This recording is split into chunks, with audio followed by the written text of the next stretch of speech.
नमस्कार दोस्तों। आयोग की परीक्षाओं की दृष्टि से हम उत्तर प्रदेश से आने वाले कुछ क्वेश्चंस को देख रहे थे जो यूपी स्पेशल की पार्ट हैं। देखिए, पहला क्वेश्चन क्या है, किस विश्वविद्यालय को पूर्व का ऑक्सफोर्ड कहा जाता है? तो ऑक्सफोर्ड ऑफ ईस्ट कहते हैं हम इलाहाबाद विश्वविद्यालय को। 23 सितंबर को स्थापित हुआ था ये, ठीक है ना, और सन था 1887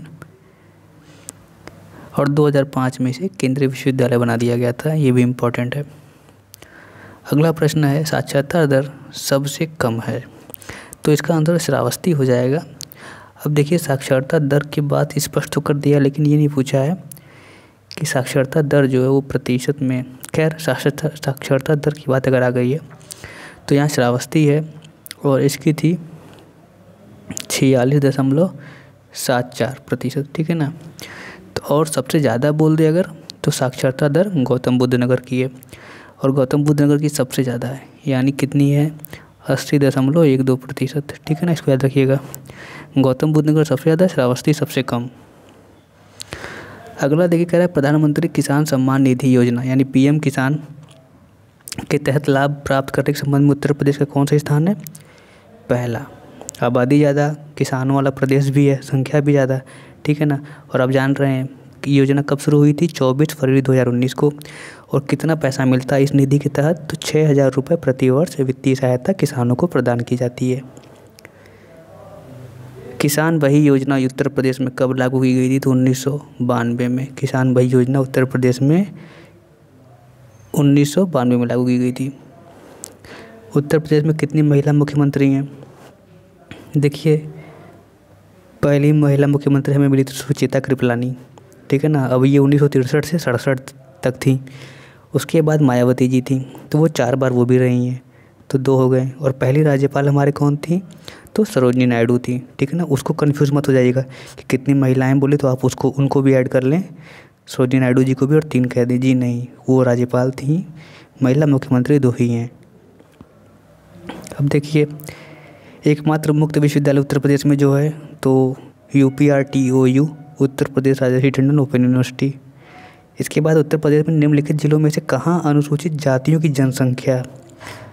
यहाँ देखिए, जनसंख्या लिखा है, इस चीज़ को ध्यान रखिएगा। तो जब जनसंख्या की बात आ जाएगी तब हम क्या कहेंगे?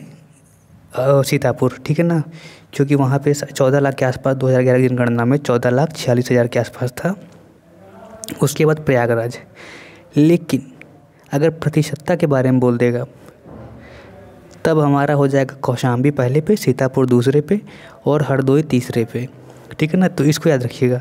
तो यहाँ पर क्या बोला है? जनसंख्या वाले, जनसंख्या अनुसूचित जातियों की जनसंख्या सर्वाधिक है, तो इसका आंसर हमारा हो जाएगा सीतापुर, ऑप्शन बी। अगला प्रश्न देखिए, कौन से युग्म सुमेलित नहीं है? तो अमीर खुसरो एटा सही है, मिर्ज़ा गालिब आगरा, जोश मलिहाबादी मलिहाबाद, राम प्रसाद बिस्मिल ये शाहजहाँपुर के थे, ठीक है ना। शाहजहाँपुर, कई बार प्रश्न पूछ लेता है इनको कहाँ फांसी दी गई थी, तो याद रखिएगा गोरखपुर में, ठीक है ना। गोरखपुर जेल में राम प्रसाद बिस्मिल जी को, और ये पैदा हुए थे शाहजहाँपुर में। इसके अलावा काकोरी षड्यंत्र से संबंधित इनका नाम है, ये भी इम्पोर्टेंट है। अब देखिए, कथक कलाकार नहीं है। अब देखिए, यानी कि 3 कथक कलाकार हैं, 1 कथक कलाकार इसमें नहीं है। तो किशन महाराज को आप जान रहे हैं, ये बनारस घराने के तबला वादक हैं। बाकी जितने भी नाम दिए हैं, बिरजू महाराज, लच्छू महाराज, सितारा देवी, ये कथक से संबंधित हैं और किशन महाराज तबला वादक हैं, इसलिए कथक संबंधित नहीं है। अगला प्रश्न देखिए, ईसा पूर्व के दौरान, 6वीं शताब्दी ईसा पूर्व के दौरान मथुरा के आसपास के क्षेत्र को कहा जाता था? तो ये शूरसेन, ठीक है ना, शूरसेन कहते थे और इसकी राजधानी मथुरा हुआ करती थी। अब मत्स्य जो ऑप्शन दिया, मत्स्य तो देखिए राजस्थान में पड़ता है, इसकी राजधानी विराटनगर थी। अंग आपको पता होगा बिहार का पड़ता है और अंगिका भाषा आज भी बोली जाती है वहाँ पे, तो अंग बिहार राज्य हो जाएगा, इसकी राजधानी चंपा थी। पांचाल जो है वो बरेली बदायूं का क्षेत्र जो है, इसकी राजधानी अहिछत्र हुआ करती थी, तो ये भी इम्पोर्टेंट है। अगला प्रश्न देखिए, नवाब शुजाउद्दौला की बेगम का प्रसिद्ध मकबरा बहू बेगम का मकबरा किस स्थान पर अवस्थित है? तो ये फैजाबाद, अब अयोध्या कहेंगे आप इसे, ठीक है ना। तो ये यहाँ पे ऑप्शन डी में स्थित है। ताज अंतर्राष्ट्रीय हवाई अड्डे का निर्माण कहाँ किया जा रहा है? गौतम बुद्ध नगर, जेवर के आसपास, ठीक है। तो जेवर के पास आपको पता ही होगा, तहसील जेवर में ही पड़ेगा ये, और लगभग 3500 करोड़ की लागत इसकी आ रही है। उत्तर प्रदेश में परमाणु ऊर्जा केंद्र एक ही है, वहीं पे 2 लगे हुए हैं रिएक्टर, ठीक है ना। स्वदेशी डिज़ाइन है, तमाम चीज़ें हैं। तो नरौरा कहाँ पे है? तो बुलंदशहर के पास पड़ता है, गंगा नदी किनारे है स्थित ये। अगला प्रश्न देखिए, उद्योगों को सह मिलान करना है। तो रेणुकूट तो हिंडाल्को है ही अपना एल्यूमिनियम उद्योग। मेरठ खेल के सामान के लिए जाना जाता है।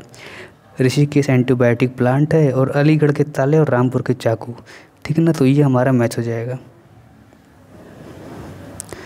स्कूल ऑफ पेपर टेक्नोलॉजी कहाँ स्थित है? देखिए, पेपर इन सब की तमाम चीज़ें डेवलपमेंट है, और सहारनपुर में अच्छा खासा है। तो स्कूल ऑफ पेपर टेक्नोलॉजी अगर आए तो कहाँ हो जाएगा? सहारनपुर में है। और यही कारण भी है ना कि सहारनपुर में आपको पेपर इंडस्ट्री जो है काफ़ी अच्छी डेवलप मिलेगी। मॉडर्न कोच फैक्ट्री कहाँ है? देखिए, मॉडर्न कोच फैक्ट्री हमारी कहाँ है? तो ये रायबरेली हो जाएगा। रायबरेली में लालगंज में स्थित है, ठीक है। अब देखिए, सन 2012 में जब कांग्रेस की गवर्नमेंट थी, सेकंड उसका जो टेन्योर चल रहा था, उस समय स्थापित हुई थी। इसके साथ ही अगर पूछ दे इंटीग्रल कोच फैक्ट्री यानी ICF कहाँ पे है? तो तमिलनाडु के पेरम्बूर में है। Rail coach factory Kapurthala Punjab में है, ठीक है ना, इसको याद रखिएगा।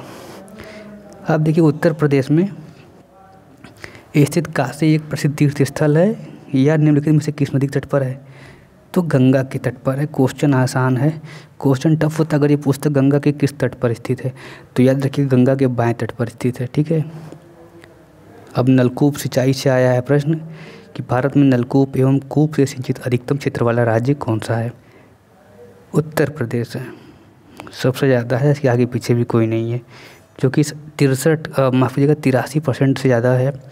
और पूरे भूभाग का नलकूप से अगर सिंचाई तो 83% है, और समस्त कृषि क्षेत्र का अगर आ जाएगा तो 78.48% है। अब इस आंकड़े में संशोधन है, लेकिन फिलहाल उत्तर प्रदेश एकदम आगे है, इसका कोई डाउट नहीं कि कोई उससे पिछड़ा राज्य रहे या कुछ 19-20 चल रहा हो। तो उत्तर प्रदेश सीधा आंसर। भारत के राज्यों में उत्तर प्रदेश किस उत्पादन का सबसे बड़ा उत्पादक नहीं है? फूलों का। फूलों में तमिलनाडु सबसे बड़ा उत्पादक है, और बाकी गेहूँ, आलू, गन्ना इसमें हम अच्छी स्थिति में हैं, और प्रथम तो हमेशा ही रहते हैं या तो द्वितीय रह जाते हैं। कौन सा राज्य भारत का शक्कर का प्याला? उत्तर प्रदेश, ठीक है ना। गन्ना उत्पादन में सबसे ज़्यादा योगदान हमारा है, फिर महाराष्ट्र का है। तो ये तमाम प्रश्न थे, इसके अलावा हम अन्य प्रश्नों को भी करेंगे। धन्यवाद, शुभकामनाएं।